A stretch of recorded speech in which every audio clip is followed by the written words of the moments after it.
안녕하세요. 오늘은 맨투맨 학원에서 중간담회를 통해 2학기에 학부모님하고 소통했던 내용을 어제 간단히 알려드렸는데 시간이 쫓겨서 잘 알려드리지 못했던 것 같아 한 번 더 녹화를 해서 알려드리도록 하겠습니다.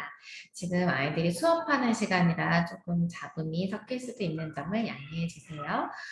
이번 2학기에는 총 4번에 걸쳐서 부모님과 소통을 할 예정인데 이번 첫 번째 주제는 코로나 학습 공백으로 인해 우리가 어떤 결과를 가지고 왔는지에 대해서 첫 번째 소통을 나누려고 합니다. 자, 이번 주제에서는 과거 그리고 오늘 그리고 과거와 오늘에 대해서 내일이 어떻게 변했는지에 대한 이야기를 나누려고 합니다. 벌써 코로나가 2019년 12월에 시작이 되었는데 그로부터 1년 9개월이 지난 지금 그리고 앞으로는 어떻게 변하는지에 대한 이야기를 나눠보도록 하겠습니다. 여러분 지금은 뭘 하고 계세요? 라고 질문을 던져보았어요. 코로나가 무섭고 두렵지요. 우리 가족, 내 아이의 안전이 너무나 두려웠을 거예요. 그리고 코로나로 인해서 버티고 있는 가정 보육에 대해서 많은 엄마, 아빠가 아마 보육에 대한 한계가 막 드러나고 있을 겁니다. 분명히 내 아이를 보고 있는 건데도 힘들고 버티고 있고 보내자니 두렵고 데리고 있자니 힘드셨을 겁니다.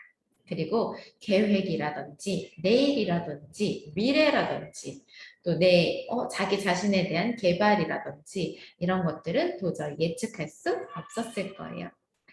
그랬던 1년 9개월에 우리는 교육 공백을 맞이했는데 이것이 결국은 100년에 대한 빚을 만들었다는 것입니다.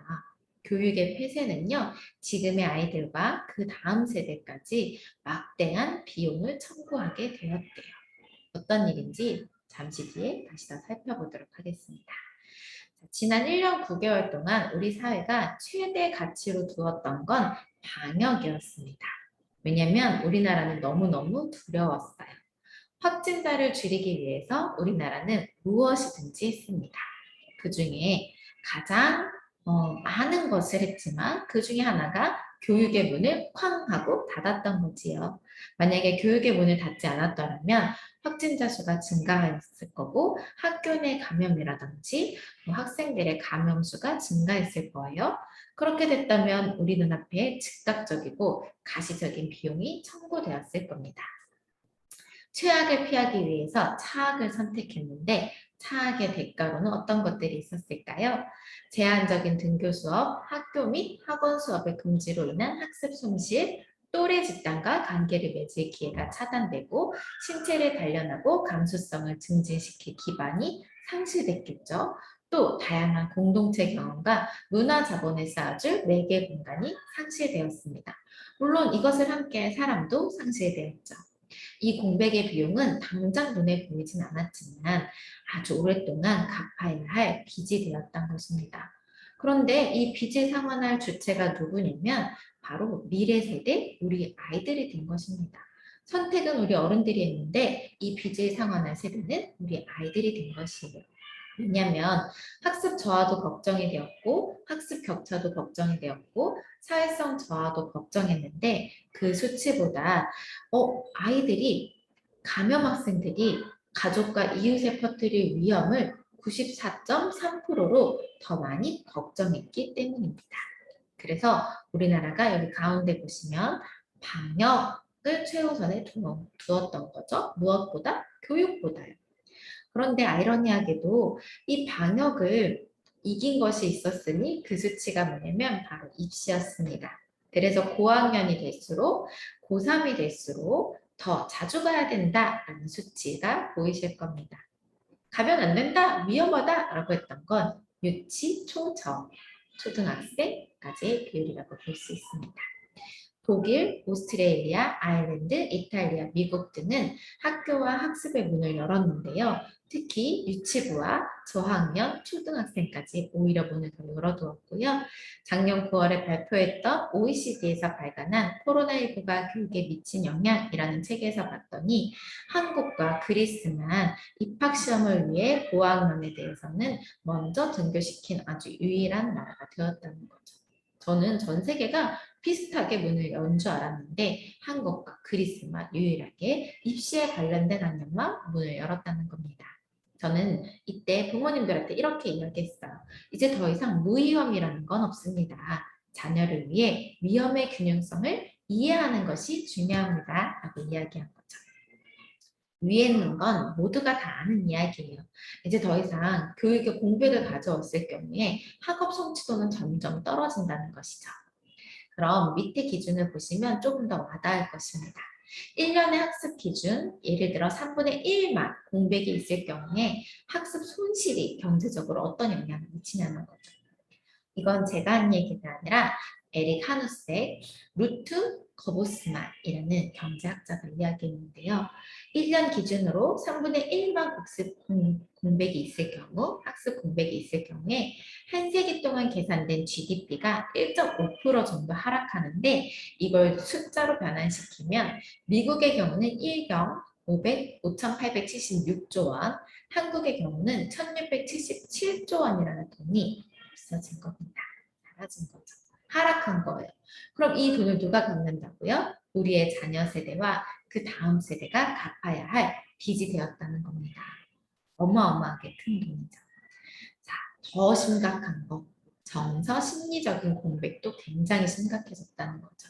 자, 그렇다면 우리 예체능을 하시는 학원장님들도 이 파트에서 굉장히 많이 고민해 보셔야 돼요. 그저 심심해요 라고 시작했던 코로나19는 만성화된 우울, 만성화된 욕구 저하 뿐만 아니라 몰입 생활의 적응 만족까지 가져왔다는 것입니다. 그럼 우리는 앞으로 어떻게 해야 될까요? 라는 질문을 하실 겁니다. 지금부터는 감염병은 훨씬 많이 짧은 주기로 다가올 것입니다. 그때마다 여러분 걱정만 하시는 엄마, 걱정만 하시는 학원장님 되실 건가요?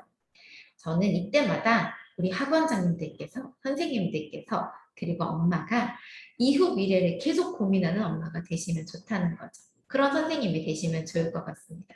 코로나19가 터졌을 때, 또 다른 질병이 터졌을 때, 이제부터 어떻게 하면 좋지? 과거의 역사 속에서 찾아보고 이후 미래를 고민하시면 얼마나 좋을까요? 지금까지는 국어, 영어, 수학 혹은 창의력에 대해서 고민했다면 이제부터는 통찰력을 가지고 미래를 준비하는 여러분과 또 선생님이 되시면 좋을 것 같습니다. 왜냐하면 그동안 이런 위기가 닥쳤을 때 역사 속에서 찾아보면 위기를 통찰력을 통해서 이겨냈던 사람들만 살아남았기 때문이죠. 기업에서도 마찬가지입니다. 통찰력을 가지고 어떻게 해야지 살아남을 수 있을까 고민했던 기업만 살아남았죠.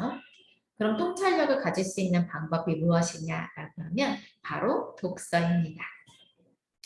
미래가 아닌 현실, 이미 코로나 때문에 쑥 당겨진 지금의 현실을 동영상을 통해서 원장님들이 어머님들에게 보여주시면 더 좋을 것 같습니다.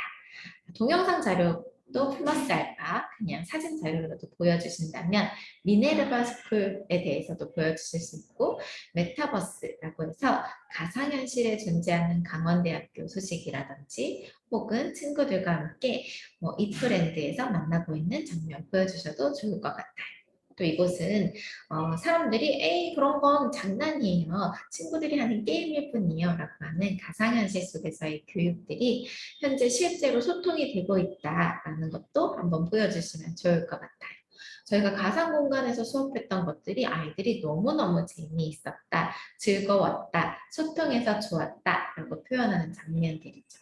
이건 여러분만 몰랐다는 겁니다. 황찬호 친구 역시 제가 강의를 통해서 이야기했던 친구예요.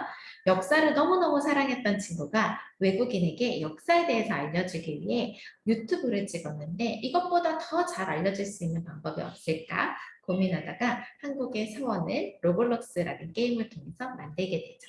이 과정 속에서 물론 서원을 만들어서 외국인에게 알리는 활동도 했지만 영어나 이탈리아 등을 능숙하게 공부하는 것도 볼 수 있습니다. 이건 제가 만들었던 공간이지요. 이 공간 안에서 수학 프레젠테이션 하는 장면, 여기 앞에 엄마 아빠 모셔놓고 피아노 연주회 하는 장면, 미술 작품을 구경하는 장면도 만들었죠.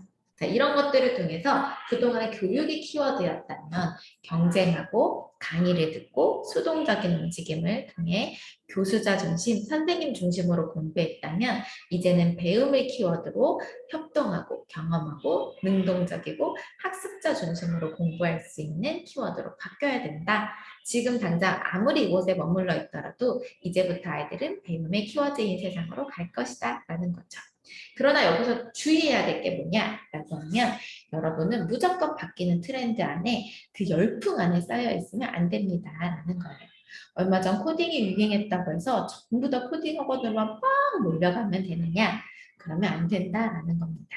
진짜 그 교육이 무엇인지 여러분도 공부하셔야 돼요 라는 거죠. 실제로 코딩 학원이 우후죽순 생겼어도 망하는 코딩 학원이 많이 생겼던 것처럼 그 열풍 안에서 휙휙 쌓이는 것이 아니라 그 열풍 안에 있는 코딩이라는 것이 무엇인지 엄마도 공부하고 또 그걸 하기 위해서 우리 아이가 진짜 해야 될 겁니다.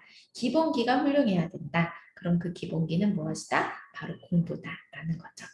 저희가 공부는 열심히 시킬 테니까 가정에서는 빡독이라고 해서 빡세게 독서를 시키세요. 엄마 아빠도 그리고 먼저 독서를 해보세요 라고 저희는 전달했습니다.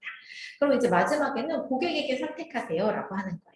그래서 저는 이렇게 말씀드렸어요. 여러분 그냥 공부를 잘 가르쳐주는 선생님 만나실 거예요? 아니면 미래를 공부하고 공부의 방향을 제시하는 선생님을 만나고 싶으세요? 저희 멘토맨 학원은 미래를 공부하고 공부의 방향을 제시하는 학원, 그런 선생님이 되고 싶습니다 라고 말씀드렸습니다.